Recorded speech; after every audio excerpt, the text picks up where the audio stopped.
Massive change in the Middle East. Bashar al-Assad's regime in Syria crumbles in a matter of days. In Israel, Benjamin Netanyahu takes the stand as a defendant in his corruption trial in the middle of a war. And both our mensch and chutzpah awards today are quite sporty. It's unholy. I'm Yonit Levy of Channel 12 in Tel Aviv. And I'm Jonathan Friedland of The Guardian in London.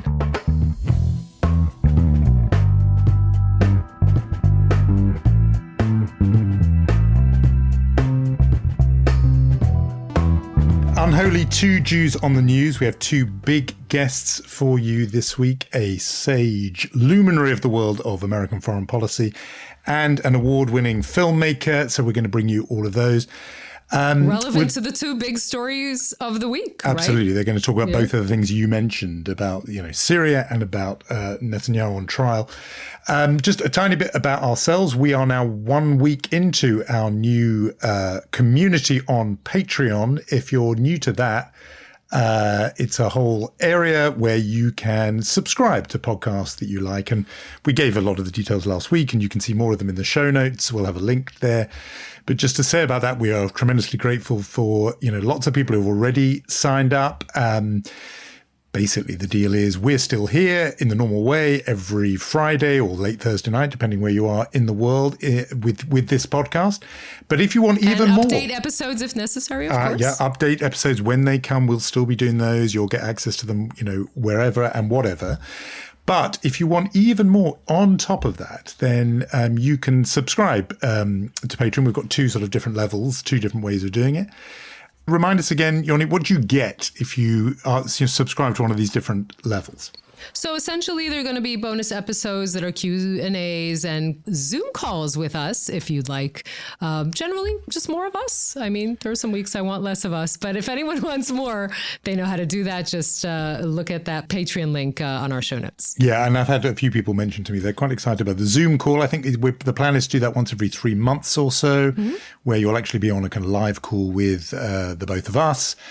And I'm not saying ask me anything, because that could be, come back to haunt me as a promise. But no, we will hope to answer questions of yours on the Q&A episodes, those bonus episodes, and on Zoom we can listen and talk. And it's all about building this community that has, really strengthened, particularly in the last year for reasons which are obvious and we've talked about.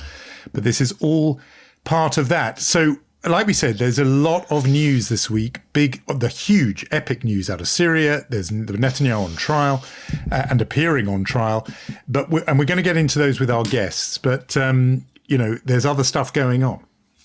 Yeah, I mean, I think before we mention the two main pillars of this week, I think it's also important to say that there is this feeling, maybe more than that there is finally, more than a year after the original hostage deal that lasted for 8 days, there might be some hope for another hostage deal. This comes after, we talked about this last week, President-elect Trump threatening that this must happen before he enters an office or else, but also Israeli officials saying that there might now be finally a chance for another deal. So the feeling in the air is that there is so much pressure put on all sides in this, that it could be that something might happen. There were already reports coming out, especially particularly in some Arab outlets, saying that there are already lists of names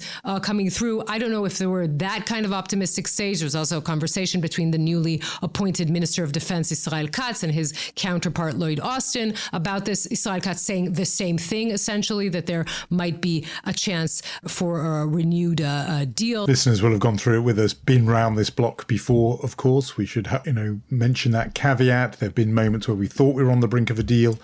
I think it was in May that Joe Biden, said it was days away, it was imminent. I think he, said when it was going to happen, it didn't happen. So things can fall apart, but there is that hope. And it relates a bit to at least one of the two stories we're going to talk about. I think this sense that there is, yes, the change in Washington. I'm sure Donald Trump, newly anointed as Person of the Year by Time magazine, will say it was all about him and him coming.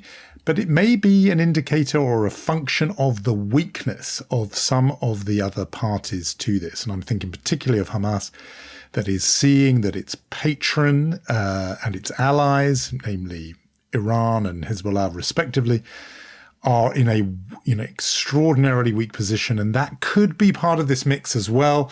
And of course, the man who we thought was the obstacle, or at least one of the major obstacles holding things up, Yahya Sinwar, now dead. A lot of people thought that might be the thing to unblock things quicker than now. Let's wait and see. If and when this happens, we can then analyze why it happened. But I think it's a mark of where we are at in the sort of geopolitics of this, and in particular the weakening of those who had until now stood right behind Hamas. Yeah, and another video coming out this week. We should tell our listeners, Einav Tsengauka, one of the mothers of the hostages, Matan, who has been this sort of fierce warrior for her son, someone who has talked numerous times against Benjamin Netanyahu, admitting that she voted for him in the past, but she thinks that he is the main obstacle for a deal, and a video of her son for the first time coming out. This, of course, is not a coincidence. Hamas sadly understands the psyche of the Israeli society, and anyone, you don't need to understand Hebrew. We aired this video this week of her watching her son for the first time, just to see what this mother has been going through for such a long time, for 14 months, and to see her son for the first time. So you understand the urgency among the hostages' families and the rest of Israelis. One more thing we should mention that happened this week, I think is very relevant to what is going on in this country, the fact that the coalition officially voted against setting up a state commission of inquiry. It's not that anyone thought that Netanyahu and his government wanted this, but this is an official coalition saying we don't want this, including the minister Dudi Amsalem, saying we don't want a state commission of inquiry. We want the people to be the commission of inquiry. So we should maybe just remind him that the people say in every poll, about 80% of the people who are asked in Israel say that they want a state commission of inquiry to figure out what and how this failure happened. Populism is always so hollow, but could there be anything more hollow than saying we want the people to have an inquiry? The people need the facts, and you need those facts extracted, excavated by a serious, forensically equipped commission of inquiry. And the reason for this, by the way, I think the coalition and Netanyahu always talk about it as if it's only for the purposes of political blame. No. The 9/11 Commission, for example, changed the infrastructure of security and transportation so that it could not happen again. That's the purpose of this. It's not just about finger pointing. It's vital to do it. And previous Israeli generations have understood that. Ilana Dayan, when she was on our podcast the other day doing this wonderful English language reading of a lecture she'd given, went through the fact that in the past it was a matter of weeks before state commissions of inquiry were set up, and the famous one being the Agranat Commission into the Yom Kippur War. It was the same autumn that inquiry was already sitting. It is just part of the kind of narrowness, the constant sort of political politicking of Netanyahu and his ministers, that they are only seeing what's in it for them rather than this is being an absolutely important prophylactic, precautionary measure for the country that they are blocking and standing in the way of. Right. It's not only about what happened. It's about how we make sure it won't happen again. Exactly. So now I think we should move on to really the big story of this week around the world, really. And it's amazing. And the unexpected twists and turns of our lives since October 7th. I think no one could have, and including, by the way, the Israeli intelligence, could have imagined that this is where we will be, that Bashar al-Assad, right, the Assad family that held Syria with an iron fist for half a century, crumbles in 11 days. I mean, this is 13 years into the civil war in Syria. Bashar al-Assad responsible for murdering hundreds of thousands of his own people, and the rebel groups taking over. And of course, it's an interesting thing. Yahya Sinwar, when he attacked Israel in such a vicious way, he wanted to change the Middle East. Well, the Middle East is now changed, not in the way that he wanted at all. And the fact that Bashar al-Assad's benefactors were not able to help him, each for their own reason. I think we'll get into this later in our conversation, but Iran through Hezbollah were not able to help him, and he really toppled in 11 days. It is remarkable. I think for the first thing we need to say is that the world is a better place when Bashar al-Assad is not the ruler of anything. But the questions remain. Who are the people who will be set in place instead, and what is their agenda? Yeah, we'll get into all of that with our guest. I mean, just a couple of things. First of all, you realize that these tyrants, these dictators, they're hollow men. And when it comes to it, so the minute the sort of scaffolding that had held up Assad, namely Russia and Iran, once they're away or once they're distracted or weaker, it just tumbles like a house of cards. A friend of mine sent me a message as it was happening and said, how does a rabble conquer the entire country in Syria and vanquish the leadership in 1 week? But we've been fighting in the small Gaza Strip for over a year and still haven't defeated Hamas. The slightly glib reply I sent back was, that's the difference of popular support. You just realize that the people of Syria were immediately going to side with this small rebel force that were bent on toppling Assad. And that's why they were able to sweep through so quickly from Aleppo to Homs to Damascus, because the people wanted them to succeed. And that's obviously the huge difference. I mean, there are many differences, but that the people were with them. At the moment, I think it's right to take just a minute and savor this moment for the Syrian people, those images of people streaming out of these hideous gulags, these jails, dungeons where they've been kept, including cells underground, where the people had to dig deep for days to try and find their loved ones. I'm sure people have seen the image of children who were in there. It seems as if they were born in captivity. The degradation, the starvation, the torture, the beatings. I mean, this is a sort of circle of hell. And obviously, anyone who's followed the Middle East in recent years is going to bet on this all turning sour in the end and the new authorities being just another flavour of terrible. But for now, we can just allow that this is a liberation for the people who are there, whether it then turns out to be something very different. But this is the people who've lived under dictatorship a long time and suddenly have a taste or a glimpse of something better. Yeah, and I think, again, we will talk about Abu Muhammad al-Julani, who is the head of the rebels, and what is his ideology, essentially breaking from ISIS in 2016, doing all of the things you want to do when you want to assure the West that you're okay, an interview to CNN and all that. But, I think that Israel is quite trepidatious. We should say it had this deterrence with Assad in a way that, remember, at least according to foreign reports, Israel could attack targets in Syria that were meant for Hezbollah for many years. And, there are those in Israel who say it's always better the devil you know. We don't know what kind of jihadists are going to sit on the border. That's never a good thing. And so there is some concern. There's also concern about the role that Turkey is playing in all this. And of course, we should note that Israel did immediately take over the buffer zone, which is separating Syrian forces from Israeli forces since the ceasefire of 1974. And essentially, we should say, decimating the Syrian military, what is left of it, for it not to threaten Israel, whatever, come what may. Maybe we should also mention a former Israeli prime minister who has been, also indicted and jailed. We'll talk about a prime minister who's been indicted and stood trial in a minute. But I'm talking, of course, about Ehud Olmert, that against American wishes, President Bush at the time did attack the Syrian nuclear facility, and that would have been a very different Middle East that we would see today, right, if that hadn't happened. So maybe we should also mention that.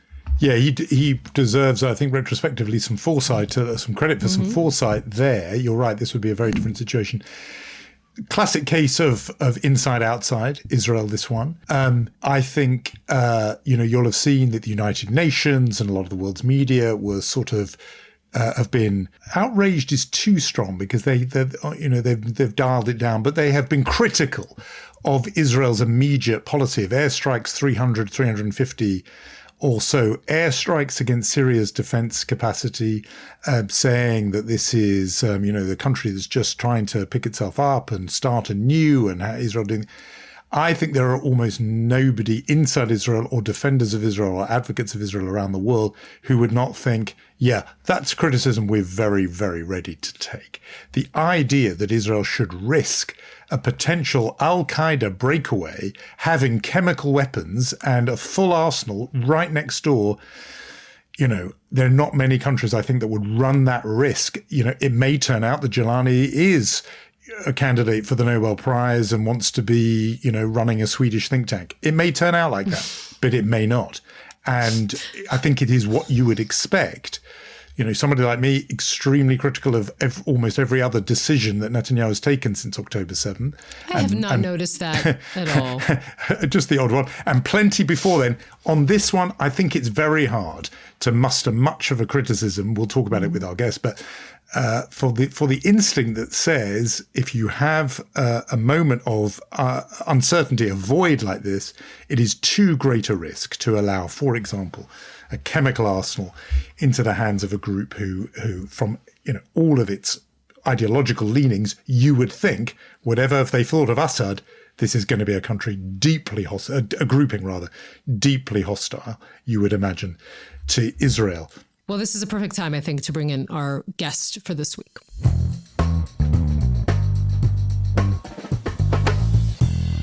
Richard Haass has been a leading figure of US diplomacy and foreign policy for the best part of 5 decades, an advisor to Colin Powell as Secretary of State in George W. Bush's administration.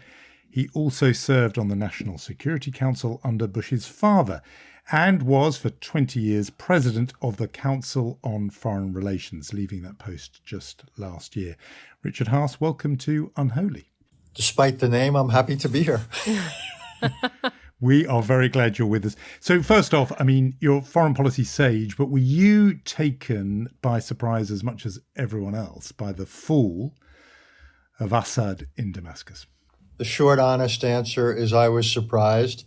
I just come a few weeks ago from the Middle East, and the subject of Mr. Assad had come up, and the thrust of the conversations, and this part I was on the listening end, was why don't you Americans reconcile yourselves to the fact that he's here to stay?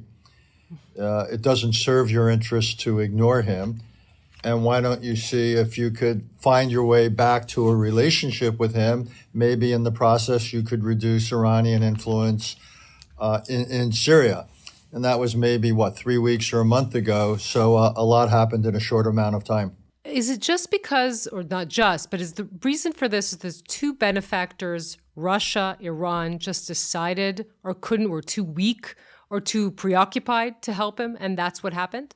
Yeah, I don't think there was any decision on the part of his benefactors, if you will, to jettison him. Mm-hmm. What happened was, as you suggest, the Iranians, shall we say, were distracted and weakened. Mm-hmm. Russia has its hands full and then some in Ukraine. Simply doesn't have the military hardware to spare. Probably most important was Hezbollah, which turned out to be more central to the staying power of the Assad regime than, I won't speak for others, than I appreciated. And clearly the Turks and others sensed some opportunity. So I think that explains the timing. To me, the interesting intellectual issue is why, though we were so wrong, I'd say we, most observers, in understanding what I describe as the brittleness of the regime. Why did we miss that? I think that we confused steps that Mr. Assad had taken to what you might call coup-proof his regime, have an inner circle of security types he could depend on. But we underestimated the inherent, unavoidable, you might call it structural vulnerability of these highly personalistic regimes to challenge. And afterwards, I thought about why was I wrong? I almost dealt with it. I've been involved in government with intelligence analysis or as a policymaker where I got things wrong. So postmortems are useful. And in this case, I don't think we did enough analysis as to the nature of the regime. There weren't institutions. For example, the Chinese government That's a system with 100 million members almost of the Communist Party, and so forth. But in places like the Shah's Iran or Gaddafi's Libya, or now here, highly individualistic type arrangements with not a lot of institutionalization. And I think we simply missed that and didn't think it through. If that's then the sort of spectrum of highly individualistic versus ones that have big institutional deep roots, I'm interested to know where you would put Iran now on the sort of brittleness spectrum, because a lot of people are wondering, is there going to be a sort of contagion after what we've seen in Syria? And what's your assessment of the brittleness or not, maybe not, of the Iranian regime? I'm sorry to say I don't see it all that brittle. I mean, it's now, you had the revolution, 45 or so years ago. It still enjoys considerable public support. Maybe I would estimate, it might not be majority support, but significant parts of the society support it. And then you have indeed, what makes the Iranian government so hard to is you have institutions on top of institutions. It's almost hard to speak about an Iranian government in the singular, but you have multiple centers of authority and decision-making, this fusion of the clerical and the political and the judicial. So my own view is, I'd almost say the Iranian regime is not as brittle as I would like it to be. I'm sorry to report. Good news is I'm wrong all the time, and I might be wrong there. But my own view is, like, if the Ayatollah were to die tomorrow, I don't see a fundamental change. We just recently saw the assassination of the president, and there wasn't any sense that the regime was somehow teetering on the brink. So I don't think the Iranian regime is that personalistic. You have now had multiple successions. No, the regime that I think is potentially personalistic and vulnerable is Russia. The hallmark of Putin's leadership is to deinstitutionalize Russia. It's kind of now it's cronyism and his friends, the oligarchs. And what makes it worrisome to me is there's very few restraints on Russia. So if Mr. Putin were tomorrow to decide to use a nuclear weapon of some sort in Ukraine, I'm not sure there's a lot of people who could stop him. He actually has more freedom of maneuver, I would argue, than Khrushchev had during the Cuban Missile Crisis. But that same deinstitutionalization, I would think, leaves him vulnerable. And we saw it, not with Prigozhin. Had Prigozhin essentially marched towards Moscow, I don't know what the situation now would be in Russia. But coming back to your question, apologies for the detour, I don't see the Iranians as similarly vulnerable. Sadly, we should say, I think, as you say as well. When you look at our region, and I'm tying us back to Syria, although this talk is going to other dimensions, which I think are really interesting. But when you look at the Abu Muhammad al-Julani and the fact that he's trying to kind of sell himself as something that is palatable to the West, right? He detached himself from ISIS in 2016. First of all, do you buy it? And what is the future of Syria? Are we going to see like Damascus as a city-state and the rest of it fractured? Where is this heading? Well, two questions. On the first, if I could paraphrase rather than directly quote Ronald Reagan, I would say, don't trust, but verify. So I don't know to what extent they've evolved, distanced themselves from the likes of ISIS, distanced themselves from terrorism. I wouldn't take it at face value. I wouldn't dismiss it. I would simply give them tests and say, we're prepared to support you in certain ways. For example, diplomatic recognition, potentially certain types of economic help. They're going to have big needs, for example, in resettlement of refugees returning from Turkey and so forth. Well, here's the criteria you have to meet. And for example, an obvious one would be not turning Syria into a safe haven for terrorism. We might have some criteria on human rights and the treatment of women so they don't become Taliban 2.0. So I can imagine doing that. And we'll find out. We'll find out to what extent they have change their stripes. I don't assume, though, they're going to be in control anytime soon of Syria, of all of Syria. And I think that it's quite possible we will face a Syria that's somewhat balkanized, and that we could have a Syria where he and HTS control some significant portions of the country, many of the cities, but Turkish-backed forces of one variety or another could control others. The Kurds will have their area. Israel obviously has a buffer zone. I worry we could see the reemergence of ISIS or some other groups in some capacity. So I would think a future, the most idealistic future is a Syria that's under a single authority. It's a normal country, and it's a relatively benign one. Okay, you'd have to be, shall we say, a serious optimist to predict that. Down the scale, you could have Syria under one authority, but it's some, shall we say, less than benign, a Taliban-like Syria. I can imagine a Syria at war with itself. I can certainly imagine a Syria that's decentralized, that you have different entities in control of various parts of the country, and maybe a limited degree of fighting along the where they come into, this is not shall we say, sharp borders, where they come into contact with one another. Plus outsiders, I already mentioned Israel, obviously there's the Turks, obviously Iran is not going to give up. And one thing in particular I worry about is the Turks might promote mischief, particularly against the Kurds.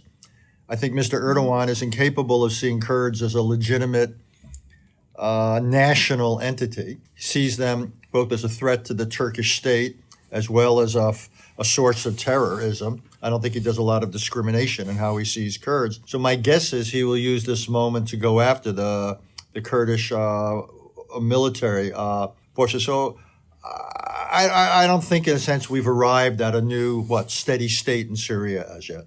Given all that, and your mention of the possibility of a kind of ISIS return or resurgence and so on, what's your view on the legitimacy of the action Israel has taken, these 300 or more airstrikes designed and pulled off with extraordinary effectiveness to destroy Syria's military capability? You've had the United Nations and others sort of criticizing, saying it's got to stop. What's your view? Okay, well, two reactions to what Israel's doing. What Israel has done under international law, I would argue, are preventive military strikes, not preemptive, because there was no evidence of imminent use, but preventive. Now, under international law, preventive military action doesn't get a lot of backing. That said, I think what Israel did was smart, to dechemicalize, if you will, and take away some other capabilities, rather than wait for the new leadership to emerge only to find out they are rather malign. I understand what Israel did, particularly with chemicals. I think they did us all a favor on that. I would say, there ought to be limits to what it does in terms of demilitarizing Syria. Just on that, are there risks in demilitarizing Syria for Israel? The risks are, if you so weaken certain authorities, do you create a possibility that, say, ISIS or some other groups, the military balance swings in their favor? So one just needs to think it through. Again, the enemy of your enemy can still be your enemy. And just because certain people are bad guys doesn't mean there aren't other bad guys or even worse guys. The other thing I think Israel should announce, which would be smart, is yes, it's moved in and it's occupying some territory. With all humility, what I would advise the Israeli government to, I think it would be productive, would say that this is not permanent. Israel's aims are not territorial. And that if they were to be confident or assured by new authorities in Syria that these new authorities were willing and able to act responsibly and not pose a threat to, say, Israel, that Israel would be more than glad to relinquish the territory, some or all of the territory. That this is, if you will, a hedge against uncertainty rather than anything that seeks territory for its own sake. And I think that would be a smart thing to say if in fact, the government hasn't said something like it. Yeah, and then Netanyahu put out a response along those lines, we should say. I will take this back to Iran. You were talking about Iran. You said it's not as brittle as what we saw from Assad. What we saw this year, obviously, unprecedented on so many levels, Iran attacking Israel directly, Israel attacking Iran directly, all of it out in the open. What, at the end of the day, should be done about Iran? I mean, I'm out of the three of us, the only person living quite close to its target. So what should be done about it? So maybe this will surprise you, but I actually see a real opportunity with Iran, not for regime change. I don't think you can base a foreign policy on that, no matter how desirable it might be. It's just too many factors, too hard to predict, much less engineer. But I would say, look, we've got three real concerns with Iran. One is their nuclear program.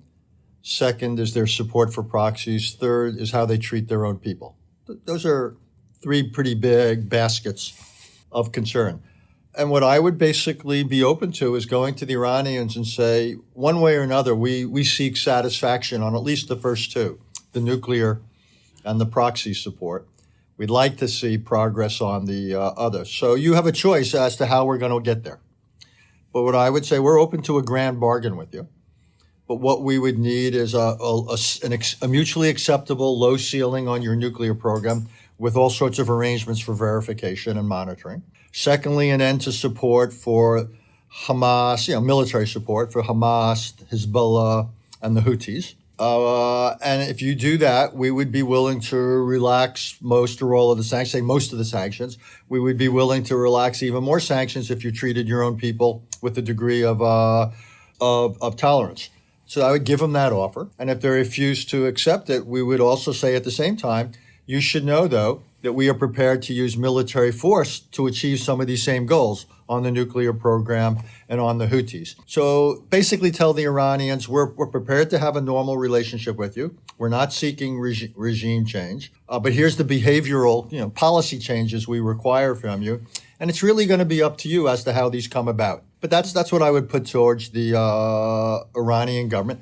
And I actually think it's not inconceivable we could make some real progress there.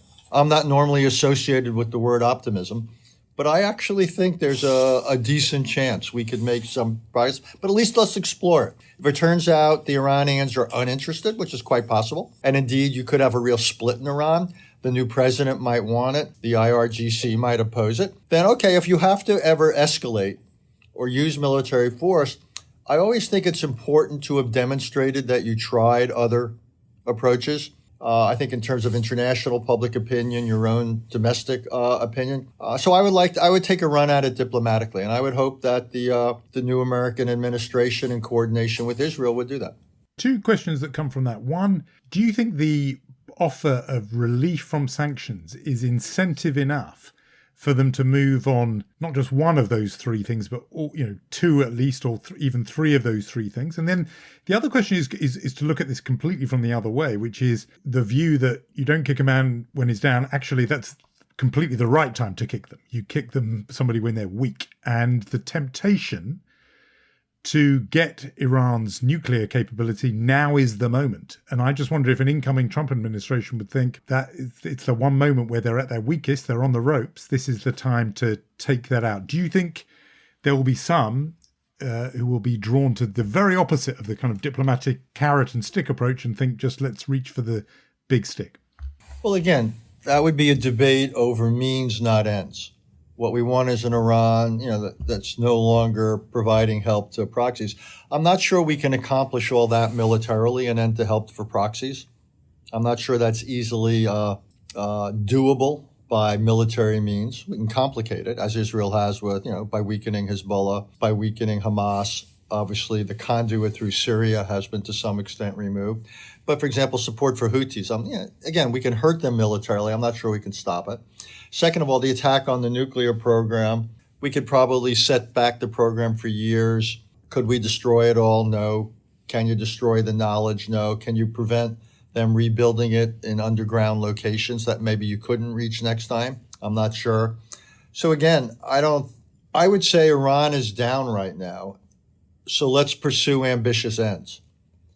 I would prefer to accomplish it diplomatically, in part because I think potentially we get better results. But again, if the diplomacy is rebuffed and Iran continues to help its proxies, if it continues to forge ahead with its nuclear program in terms of amount and levels of enrichment, we get intel that it's doing work on weaponization to reduce the amount of time it would need to have a viable nuclear device, then sure, I think then we have no alternative but to carry out, again, what I would call here a preventive military action about it. But I would just rather accomplish all that. I think we could probably accomplish more at less cost by diplomacy. Also, we'd avoid the possibility or probability of retaliation. Iran still has thousands of ballistic missiles, as Israel knows. It could attack all sorts of, say, Saudi and other energy installations, as they've done before. They could support various terrorism actions in Europe or the United States or elsewhere. So I don't think we should go lightly into turning this into a military confrontation. Yes, Iran is down, but the choice of instruments in foreign policy, I would say it ought not to be a military first choice. You know, the thought that was prompted by seeing what happened and how quickly it happened in Syria, and the weakening of Hezbollah has made people wonder if we are, I know that this can go two ways, but if we are seeing the Middle East being reshaped before our eyes, if we are, what shape do you think it's taking? That's a good question. Well, yes. I mean, if we had this broadcast, this conversation as recently as 15, 16 months ago, we would have talked about the Shia Crescent, the Iranian threat, both directly and indirectly to Israel. We would not have focused on Hamas, but we would have focused on Hezbollah. We would have assumed Assad was here to stay, Lebanon was a mess forever, and on and on and on. So suddenly we've got important parts of the Middle East looking different. Other parts of the Middle East, just as an aside, are not looking different. Libya's not looking different. Egypt's not looking different. We could go down the list. And some places, I would say, are looking different in a slightly worse way, like the West Bank. That's a different conversation, perhaps for another podcast. But yes, I mean, one of the principal medium powers and one of the principal local powers, Iran, that has been much weakened. It's been shown to be vulnerable. Its proxies have been, two of them have been devastated, decimated, doesn't get close to it. Assad is gone. So all things being equal, there's been some, positive developments. When I think about Yahya Sinwar, what he thought would be his legacy, I don't think he imagined a lot of this.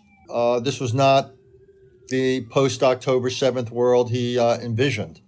The only tragedy is October 7th. Well, the principal tragedy is October 7th. But I would just say, though, a version of what we said about Syria, which is there have been some positive developments in the sense that certain changes. We should not assume, though, that they get locked in. There's nothing inevitable about good things happening because some good things happened. Mm-hmm. Turning points only happen in history when the principal actors take advantage of them. So we'll see. Israel, for example, has been reluctant, I would say, to take advantage of its military gains in Gaza. We'll see. We'll see what happens there. Situation, I would say, has gotten worse in the West Bank. Real questions about whether this or some future Israeli government will reach an acceptable accommodation with Palestinian nationalism. Can you put the Humpty Dumpty that is Lebanon back together again? Will Syria turn out to be an Afghanistan, something worse, or something better? What will become of Iran? We could go down the list. So I would simply say there's a lot of things to work with. If you're a diplomat, this is a potentially creative moment, the kind of moment you would dream about. It's interesting. The Trump administration is going to come in, and the table's set for some interesting initiatives here. I've written elsewhere that the table's set for some initiatives with Ukraine. It's an interesting moment for them. But the real question is whether they and others take advantage of it. There's nothing inevitable about translating opportunity into accomplishment. But the possibilities are there. I think we have to acknowledge that. Well, at least we can agree that the Middle East was always a mess, and it's originally the fault of one Englishman and one Frenchman that just drew the map wrong. Can we all agree on that and then move forward? Okay. That Sykes-Picot combination. Yep. Actually, we're seeing some of the fruits of their work in Syria, because it's a reminder, going back to the question about Syria, of just how Syria is this amalgam. It's anything but a homogenous nation state. It is a bit of an artificial creation. And heterogeneous countries, if they work, can be very successful, but they're hard sometimes to work. And we've seen throughout the Middle East that heterogeneous societies can become become real fault lines if you're not careful. We saw that in Iraq and so forth. And like Iraq, you've had minority domination for a while. Whether it was the Sunnis or now it's the Alawites in Syria. So we'll see. But yes, Sykes-Picot, their impact is now in its second century. Just from the narrow point of view of Israel, if Syria fragments and balkanizes and they're all turning inward and sort of fighting with each other, there will be some people, I think, who will think, well, that's better for Israel because they're not on our case.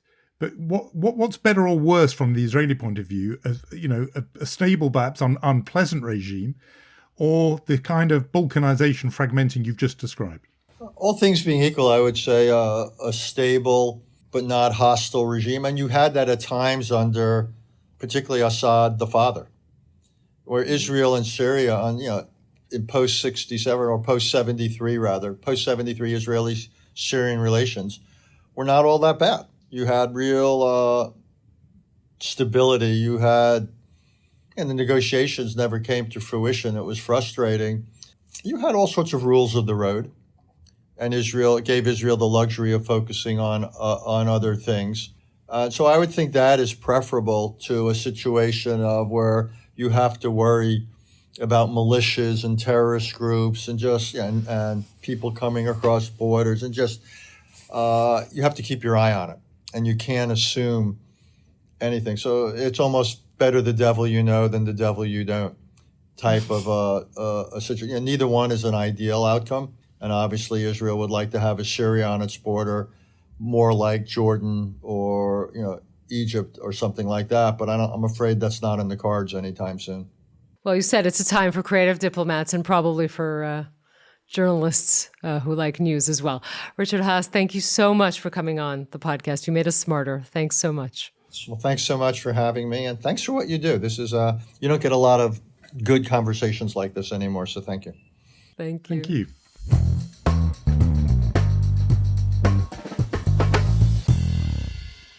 I mean, there were so many interesting things in that conversation. I'm taking that line that the enemy of my enemy is sometimes my enemy, which makes a lot of sense to how Israel is supposed to look at what is happening now in Syria. What he said about Russia and about Putin was incredibly interesting, right? That it could go both ways. Either he feels so emboldened that he could use, nuclear weapons in Ukraine, or the fact that his regime is also very brittle. I mean, all of that is completely fascinating, a lot of what he said in that conversation. Yeah, I mean, the extent to which regimes are hugely personalized can be their fatal flaw, and that's the sort of part of the brittleness kind of index I thought really fascinating. And he's cool. I perhaps was somehow expecting him to be more hawkish on the opportunity that I think some are spotting in this moment to take out Iran's nuclear capability, kind of, if not now, when? And he says, no, actually, the route is diplomatic. Perhaps in some ways we shouldn't be surprised. Richard Haass was an advisor to Colin Powell. He said since that within the debate in the Bush administration, he was on the skeptical side about the Iraq war. He said he was sort of only 60%, or he was 60% against it. So he's somebody who's going to favour that diplomatic track. But I thought very sober and realistic and honest about the things he, a foreign policy professional, did not see coming. Yeah.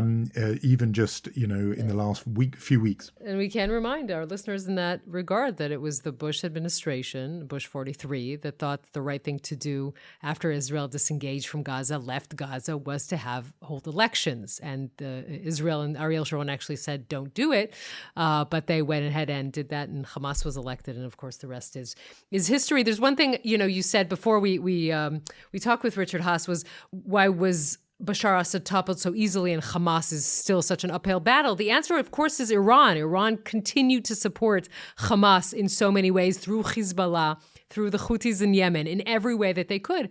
And they gave up on supporting Bashar Assad. When you listen to what the leaders of Iran are saying now, we tried to help Assad, but we couldn't get into the closed area because Israel was blocking us. I mean, that's a little bit, like Phoebe Buffay and Friends saying, oh, I wish I could help you with a couch, but I don't want to. So that is, that is what Iran did at the end. And I think that is a major difference between what we saw in Gaza and what we saw in Syria. Yeah. And just to underline one thing he said about why he thought that Israel had done potentially the world a favor, in terms of taking out Syrian military capability, he focused strongly on chemical weapons. And if it wasn't clear in what I was saying at the top of the podcast, that was really my point too, that the rights and wrongs, the one thing that's very clear is you do not want chemical weapons being loose and getting into the hands of who knows who. That was sort of my instinct too, that if there's support for this, it's for that very particular reason.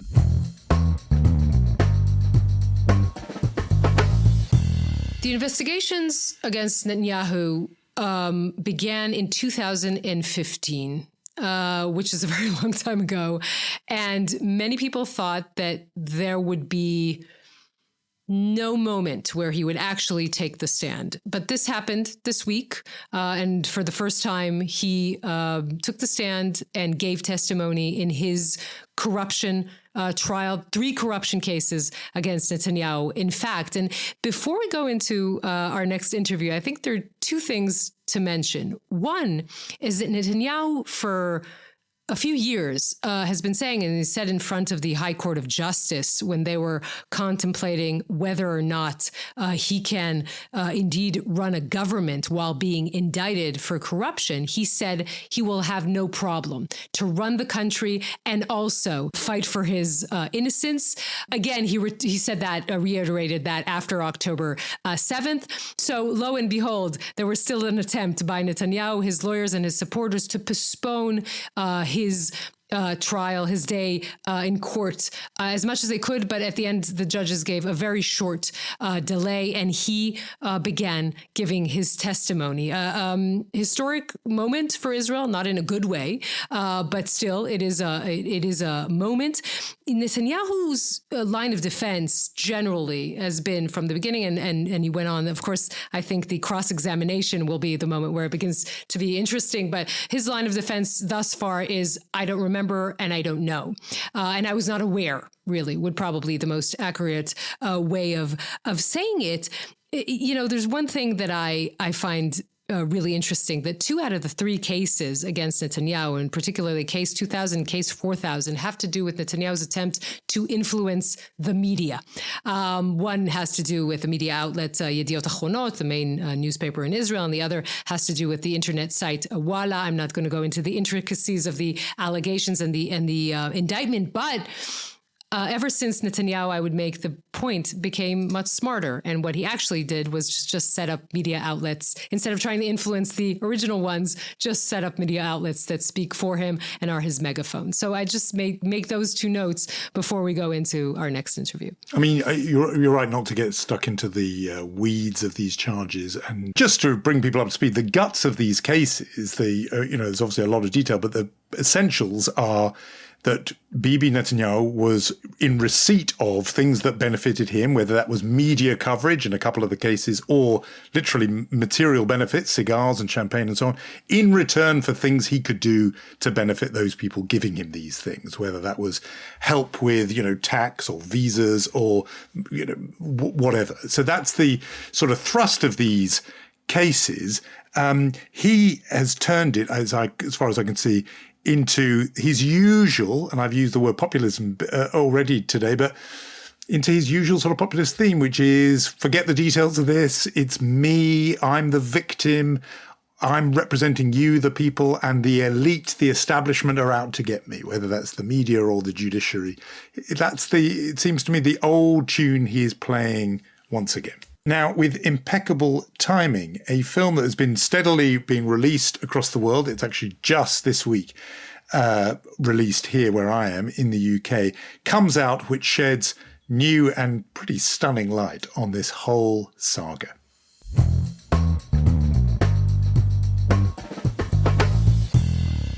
Alexis Bloom is a documentary filmmaker who has been nominated for 3 Emmy Awards. Her previous subjects included the late Roger Ailes of Fox News and the mother-daughter duo of Debbie Reynolds and Carrie Fisher. But now she has turned her gaze on Israel with one of the most talked about films of recent times. It's called The Bibi Files. It has only now been released in the UK. It's already out in the US. We should say it can't be shown in Israel for reasons we will shortly get to. Alexis, thank you so much for talking to us this week on Unholy. Thank you for having me. I mean, look, this couldn't be more timely. Your film and Netanyahu's testimony. We'll talk about the connection between the two. We should say that in Israel, this can't be shown. Would you want to explain why Israelis are actually, paradoxically, the only ones who can't see it? I'll update you that it's been pirated widely. It's one of the most pirated films they've seen, I think. It's been passed from phone to phone, like wildfire. So, officially, I'm shocked and horrified and it's terrible. And unofficially, I'm pretty delighted. It's for reasons, it's a privacy law that you cannot show police interrogations without the permission of those in them. So it predates this film. Yeah, you do need the permission of the court, which wasn't given in this case. As you say, I would assume there are many Israelis who have seen it.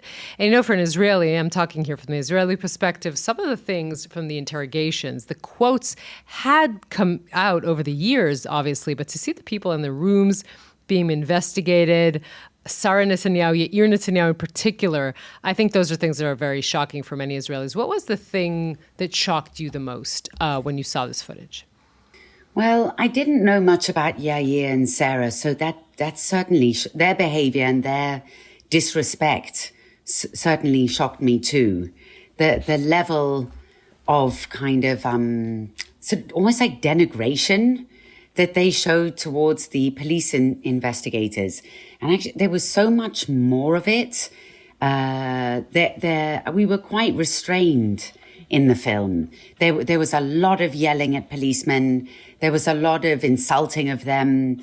But I felt that as entertaining as that might be, and as tempting as it was to use it to make them look bad, it isn't the point of the film. Benjamin Netanyahu is the prime minister, and they're not. And the ultimate responsibility lies with him. So if he has slightly unhinged family members, that might be, unfortunate, but, he has to put on his big boy pants and rule the country and sort of keep them out of it. So we should just stress the guts, the heart of the film of this amazing footage of police interviews with Netanyahu himself and then everyone else involved, including crucial witnesses, filmed in a sort of CCTV style way, which is just adds to the intensity of it. Obviously, you're not going to reveal your sources, but we wouldn't expect that. But can you just give us any flavour at all of how you came to be in possession of these amazing recordings? Yeah, sure. In about, I think it was spring 2023, somebody reached out to Alex Gibney, the producer on the film, and said, I have some interesting material on Signal. And to his credit, he sort of tugged on the thread. And then ensued this sort of dance of trying to establish, what the material was and everything like that. So you're right, I can't say anything more than that, but that's how it happened. And I think they approached an American filmmaker precisely because the material cannot be shown in Israel. So they had to look for somebody outside who would have the gumption, the chutzpah to do it. I'm curious if you followed Netanyahu's testimony in court this week. There's an internal argument here. He was for a while trying to postpone, saying there's a war going on. He's a prime minister. Indeed, there is a war going on, and he needs to be at court for 3 times a week, in which he was supposed to give his testimony. I'm curious where you fall on, I'm curious on what you thought when you heard parts of his testimony this week. Well, I think that the trial would go a lot quicker if he stopped grandstanding. He says that he doesn't have the time, then he should just get to the point. Because as far as I can see, he's used it as a platform to sort of emphasize his importance on the world stage. So he's talking about everything, from Syria to Iran to,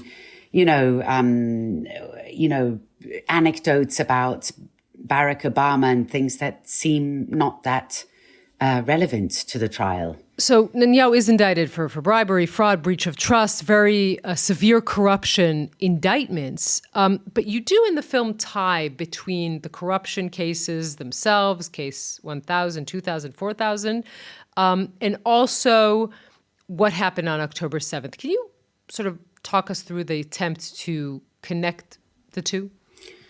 Well, they're tied together because... How to say? Well, they're tied. It happens even before that, right? When the corruption cases are brought to indictment, the center and the left in Israel both say, we won't rule with you. We won't provide you with the sort of coalition partnership that you need. And I think that's what sets off these dominoes. I think about it like a sort of deadly dominoes, right? They abandon him. They say, you should resign. Like everybody else before you, you should resign. And he says, no, it's the deep state. They're out to get me. And it's at that point that the alliance with the extreme right is made. And that leads, first of all, to the proposed judicial overhaul. And then secondly, into the way that they wage the war post October 7th. So when you say they're connected, they are connected, but the string, I think, is tied before October 7th. Yeah, no, I buy that logic completely, that the war keeps going in order to keep the coalition together, and the coalition stays together to keep him out of jail. So that's the sort of connecting thread. There's one bit which is, will also be shocking to people if they don't know it already, which is, and the film criticises his decision to keep the cash flowing to Hamas, suitcases in vehicles that's come from Qatar and goes into Hamas. Plenty will obviously be horrified by that, but if they didn't know it already, but is there a connection there with the corruption cases that you've laid out in the earlier part of the film? No, that's not connected to the corruption cases. I would say that's just connected to some very bad decision-making on Netanyahu's part and serves to erode this idea of him as Mr. Security. It's actually the one piece of the film that isn't connected, but is so important we felt like we had to include it. And it sits adjacent to the trials because it's happening at the same time as he's being investigated. It's not that he allowed the cash to go through because Hamas has always received money from Israel. So has the West Bank and the Palestinian Authority. They can't generate or, they don't have an airport, they don't have a port, they can't get money without the approval of Israel. But that he escalated it. It went from a certain amount of money to, 10 times that amount. So, yeah, he didn't start it, but under his regime, under his rule, it was given this sort of like super injection. Obviously, anyone who does what you do in life, which is documentary films, needs to care very deeply about what they're dealing with. You seem to be very passionate about this subject. Yeah, I am. I think that you can't do this half-heartedly. The stakes are incredibly high, and we fact check assiduously, and you might not like what's in the film, but we have taken it very seriously and we've really fact checked it. Did any of the Netanyahu people try to make contact with you while you were making this film? No, we asked Benjamin for an interview and I sent through 3 requests.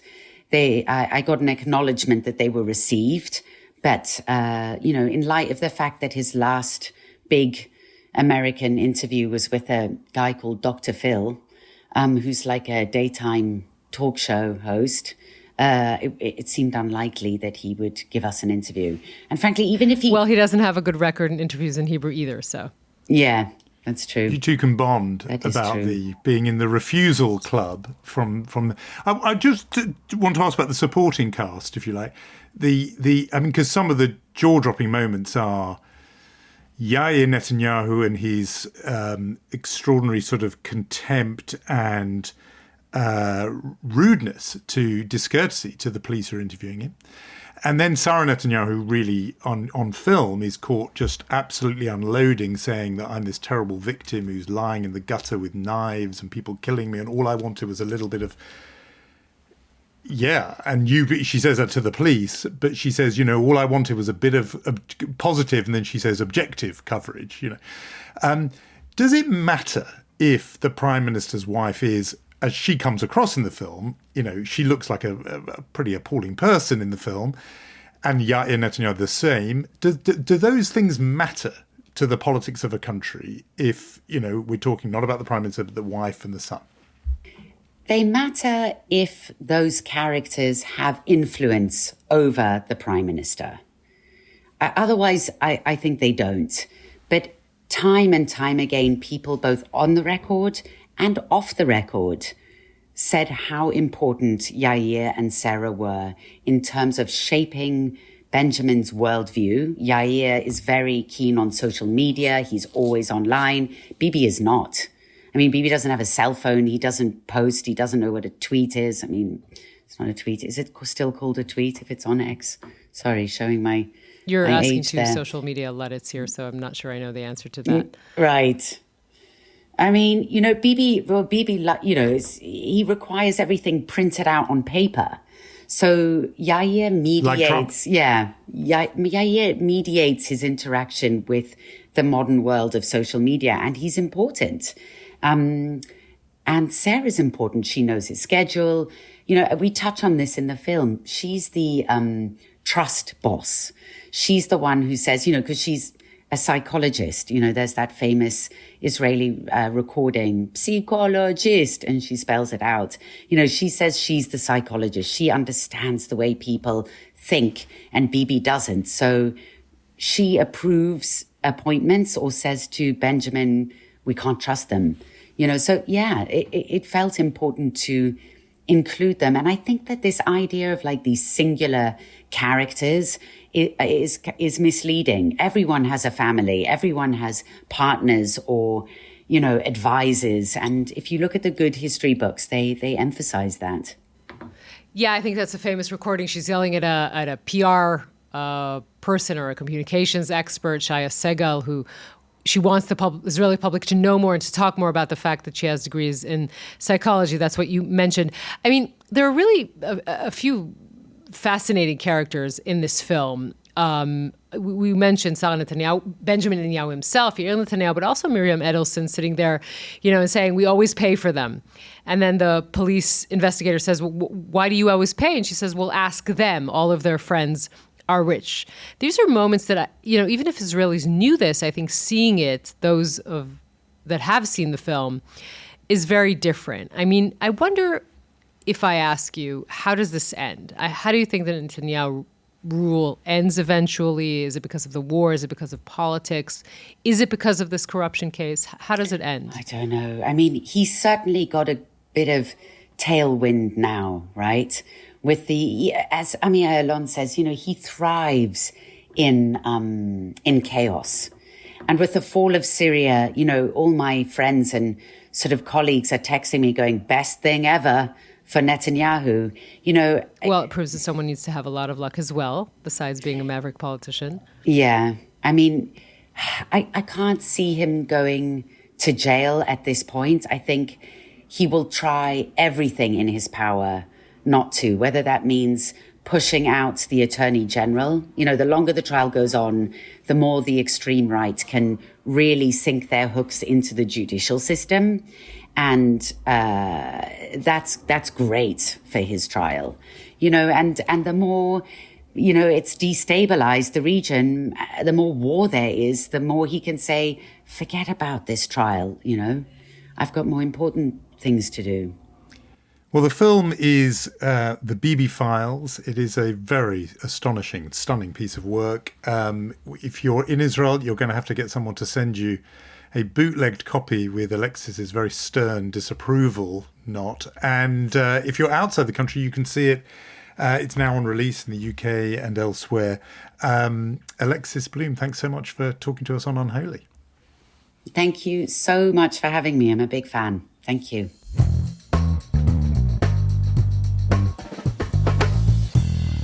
Well, a strong recommend for that film, because it really is just as a piece of work, it is amazing to see these people absolutely in the wild like that. At one point, I think one of them says, no one's ever going to see this, right? And but just unloading against Netanyahu, and then the Netanyahu families themselves doing themselves no favors at all.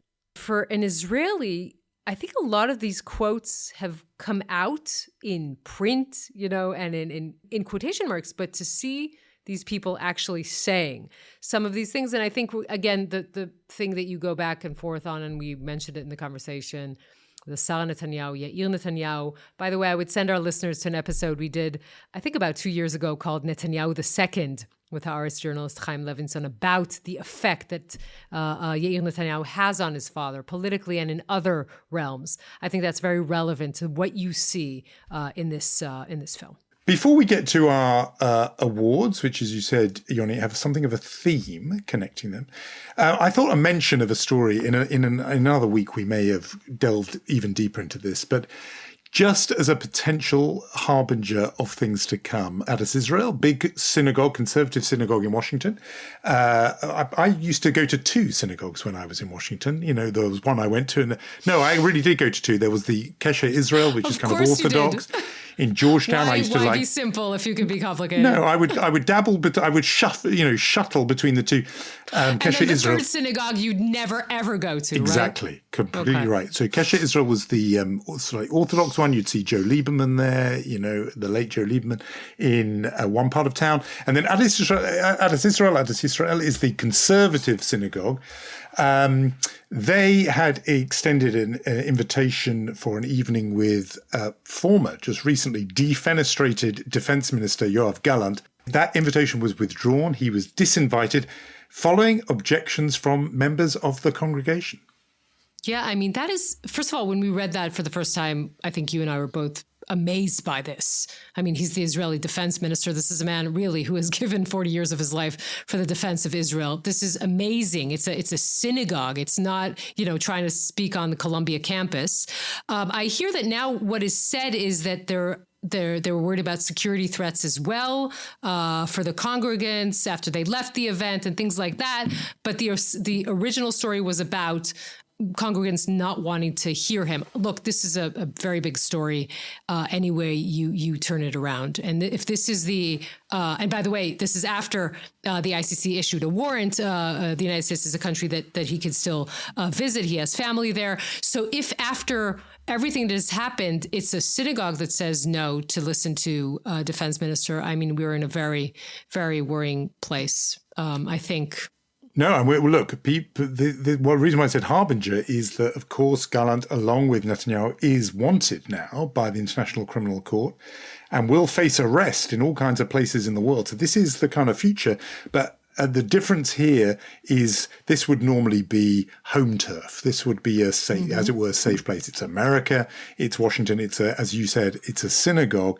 But it seems one of the members of the community, Benjamin Netanyahu, if I'm pronouncing that right, met one of the synagogue's rabbis to object to the event, saying, this is the quote he gave to the Forward, "I don't see Adas opening the door to Smotrich. I don't see them opening the door to Ben Gvir. How is Gallant different?"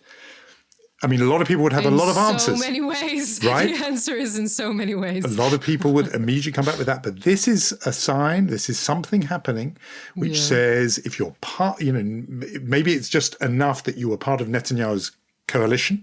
That means you are sort of, forbidden on the blacklist, as it were, or maybe it's because of the ICC warrant. Either way, I think this is just, a portent really of how things are changing and how many in the diaspora are going one way, even a pretty mainstream in a Jewish institution like this, and Israel is obviously going another. So we note that before we get to our awards. Well, I thought for chutzpah, we have had a kind of linguistic debate on the podcast since the start, really, about the precise meaning of chutzpah. And we had the brilliant Malcolm Gladwell on, who really dived deeply into this issue. And it turns out there is a kind of Israeli meaning and a sort of American Jewish meaning. And the American Jewish meaning is that it's kind of brio and sort of pluck and cojones, sort of in a admirable way. Moxie, exactly. Exactly. A word that doesn't really exist outside America, but is perfect for this. And it's sort of admirable, whereas the Israeli sense that we normally do when we hand out awards is for sort of outrageous cheek that you don't like. So this week, I think we break from our usual pattern because actually it's that Israeli meaning that we usually go with and go with the more American one, the admirable moxie. I'm going to use that word now a lot, shown by the marketing team over at beloved kosher brand Manischewitz. A lot of people will have Manischewitz Concord grape Kiddush wine in their cupboard ready for Friday night. They have realized they've spotted a smart opportunity by signing up as a sort of, brand ambassador, if you like, or somebody to be emblazoned on their products with his face, and in fact, a whole photograph of him on their boxes of matzahs. One, Jake Retzlaff, who is a quarterback for the Brigham Young University College football team. Brigham Young, of course, being a Mormon college. They only have 3 Jewish students at Brigham Young, the Mormon University in Utah, but one of them is Jake Retzlaff, who is astonishingly good at what Americans insist on calling football. And he is their star quarterback. He has nabbed a sponsorship deal with Manischewitz. I love this. The deal is going to run from Hanukkah to Pesach. He will be on there on the matzahs, but they make a whole lot of other things. What are the other products? I think you can get frozen latkes. You can definitely get tinned kosher chicken soup. Don't think I didn't have that when I made my first appearances in Washington.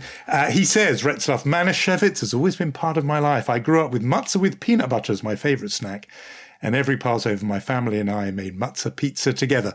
So a shout out to the marketing geniuses over at Manischewitz for realizing that the Jewish quarterback in college football, and particularly playing for the Mormon team, was a perfect face for their brand. So a credit and a chutzpah award to Manischewitz. Chutzpah in a good sense. In a good way, massively. Again, say, how many bottles of Manischewitz do you have in your house?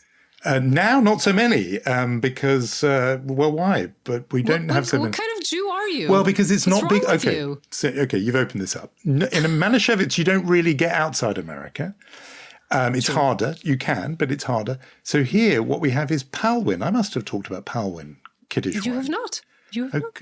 This is a huge topic.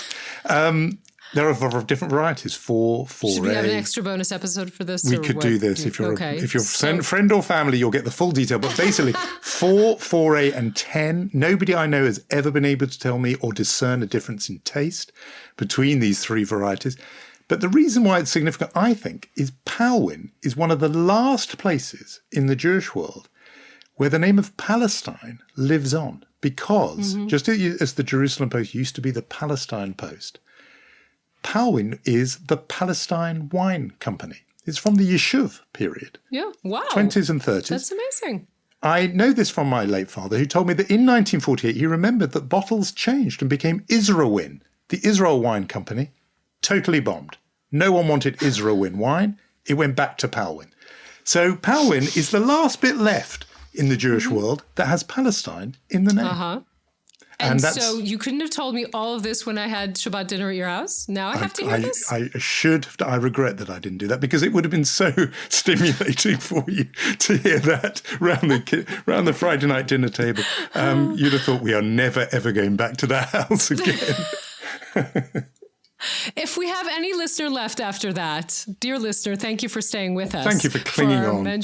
For our Mensch Award, which also has to do with sports and Jews. Jewish-American athlete Max Fried signs a record-breaking contract with the New York Yankees, and he is our Mensch of the Week. It's an 8-year, $218 million deal. Largest contract in baseball history, both for a Jewish player and a left-handed pitcher. Us left-handed co-hosts appreciate that, I think. I thought you were about to claim that you were a left-handed pitcher, and I thought that would be I wasn't a left-handed pitcher yet, but I think I can go places in my life. It's all you ahead just need of to believe in me a little bit. It's all ahead of you. The baseball career lies ahead. So I'm tempted to say, yes, he's made a lot of money for himself, but why do we think he's a mensch, Yonit? Because, first of all, I just love I love the responses to this story. Jewish Yankee fans are like celebrating his signing, and they're tweeting a Jewish Max on the Yankees. We did it. I think it's great. I think he deserves the Mensch Award. You don't think so? No, Their standards are getting a bit high. Do you notice that? I'm very happy, and he is. He's brought delight to Jewish sports fans in New York City and around the world. So that is reason enough. While talking about Mensches, all of you who have signed up to be a friend or family member of the podcast world of Unholy Family, we are grateful to you. You are all Mensches in our eyes. That is really doing great stuff, helping us get the podcast in front of more people. So we are grateful to you. Right, and we will say our thank yous on the topic of grateful. Our thank yous to Michal Porat and Gili Remen. We are on YouTube and on Instagram. And what am I missing? LinkedIn. Blue Sky. What else am I think missing? we have a little. We we have an account on Blue Sky. We're all over. We do. Amazing. All over the social, as my friend Jonathan Friedland likes to say. And we shall meet next week. See you then.